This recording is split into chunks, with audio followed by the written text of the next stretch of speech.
रामचरितमानस के उत्तरकांड की चौपाइयों का अध्ययन करेंगे। आइए शुरू करते हैं। इन चौपाइयों में राम राज्य का वर्णन किया गया है कि राम के राज्य में किस तरह से सब खुश थे।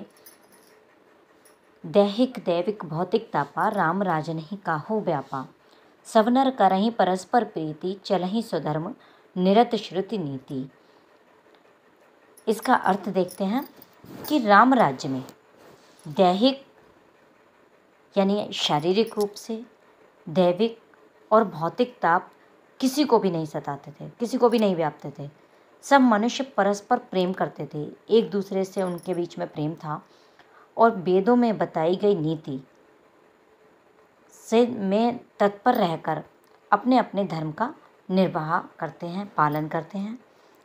चारों चरण धर्म जग माही, पूरी परा रहा सपनेहु अगनाही, राम भगतिरत नर अरुनारी, सकल परम गति के अधिकारी। अर्थात धर्म अपने चारों चरणों यानी सत्य, शौच, दया और दान से जगत में परिपूर्ण हो रहा है। स्वप्न में कहीं भी कोई दुखी नहीं है। पुरुष और स्त्री सभी राम भक्ति के परायण हैं और सभी परम मोक्ष के अधिकारी हैं। आगे आता है कि अल्प मृत्यु नहीं कवनेउ पीड़ा, सब सुंदर सब बिरुज शरीरा, नहीं दरिद्र कोई दुखी न हीना, नहीं कोई अवधन लक्षण हीना। अर्थात छोटी अवस्था में मृत्यु नहीं होती, न किसी को कोई पीड़ा होती है। मतलब किसी की भी कम उम्र में मृत्यु नहीं हो रही है, क्योंकि ये राम राज्य है। सभी के शरीर सुंदर और निरोग हैं, ना कोई दरिद्र है, ना कोई दुखी है, ना कोई दीन है, ना कोई मूर्ख है और न शुभ लक्षणों से कोई हीन है। अर्थात सब जो हैं सुखी हैं। सब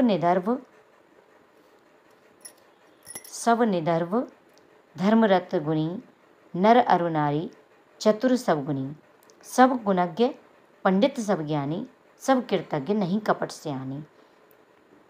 अर्थात सभी दंभ रहित हैं, धर्मपरायण हैं, पुण्यात्मा हैं। पुरुष और स्त्री सभी चतुर और गुणवान हैं, सभी गुणों का आदर करने वाले और पंडित हैं, सभी ज्ञानी हैं, यानी सबके अंदर ज्ञान का भंडार भरा हुआ है। सभी कृतज्ञ यानी दूसरों के उपकारों को मानने वाले हैं।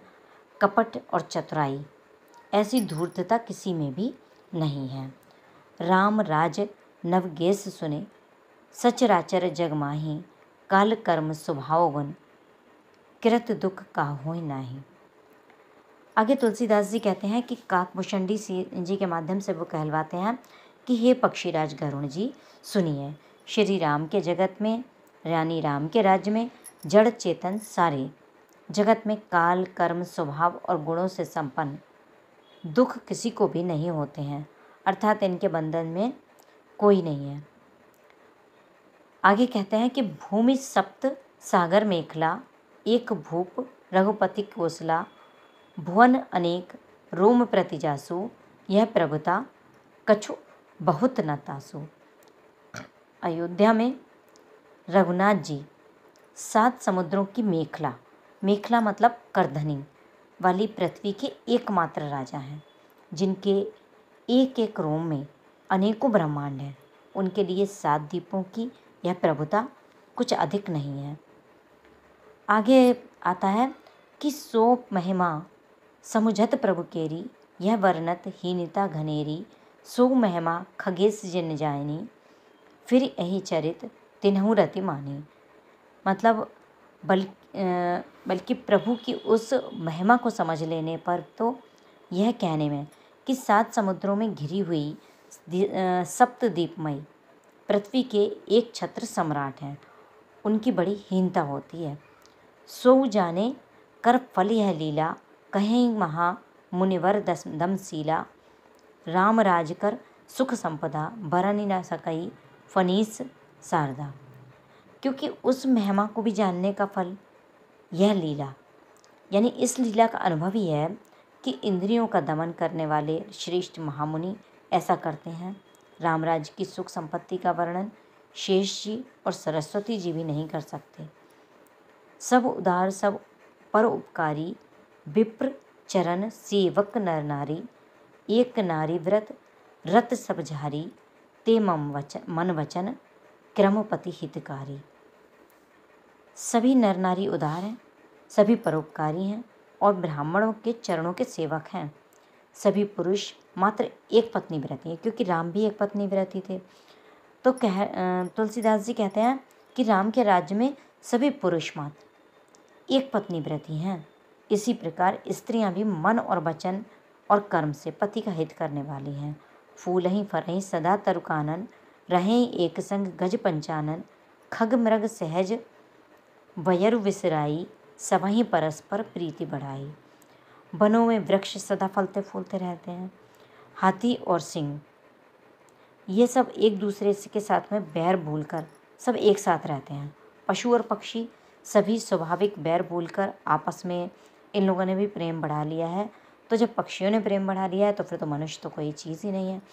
कूजही खगमृग नाना वृंदा, अभय चरहि बन करहि आनंदा, शीतल सुरभि पवन बह मंदा, गुंजत अलिलय चलि मकरंदा। पक्षी गूंजते हैं, मीठी यानी मीठी बोली बोलते हैं। भांति भांति के पशुओं के समूह वन में निर्भय विचरते हैं और आनंद करते हैं। शीतल मंद सुगंधित पवन चलती है, भौरे पुष्पों का रस लेकर के चलते हुए गुंजार करते जाते हैं। राम करहि भ्रातन कर प्रीति पर प्रीति, नाना बात सिखावहि नीति, हर्षे रहे नगर के लोगा, करहि सकल सुर दुर्लभ भोगा। जो रामचंद्र जी अपने भाइयों पर प्रेम करते हैं और उन्हें नाना प्रकार की जो नीतियाँ सिखाते हैं, नगर के लोग हर्षित रहते हैं। हर्षित रहे नगर के लोग, यानी नगर के लोग हर्षित रहते हैं। और करहि सकल सुर दुर्लभ भोगा, और सब प्रकार के देव दुर्लभ देवताओं को भी कठिनता से प्राप्त होने योग्य भोग भोगते हैं। अहिने से विधहि मनावत रहे ही, श्री रघुवीर चरण रति चहि, दुसुत सुंदर सीता जाए, लवकुश वेद पुराणन गाए। वे दिन रात ब्रह्मा जी को मनाते रहते हैं और उनसे श्री रघुवीर के चरणों में प्रीति चाहते हैं। द्विसुत सुंदर सीता जाए, द्विसुत यानी दो सुत, दो पुत्र सीता जी ने सीता ने जी ने जाए हैं। कौन से दो पुत्र? लव और कुश। वेद पुराणन गाए, लव और कुश ये दो पुत्र उत्पन्न हुए जिनका वेद पुराणों में भी वर्णन किया गया है।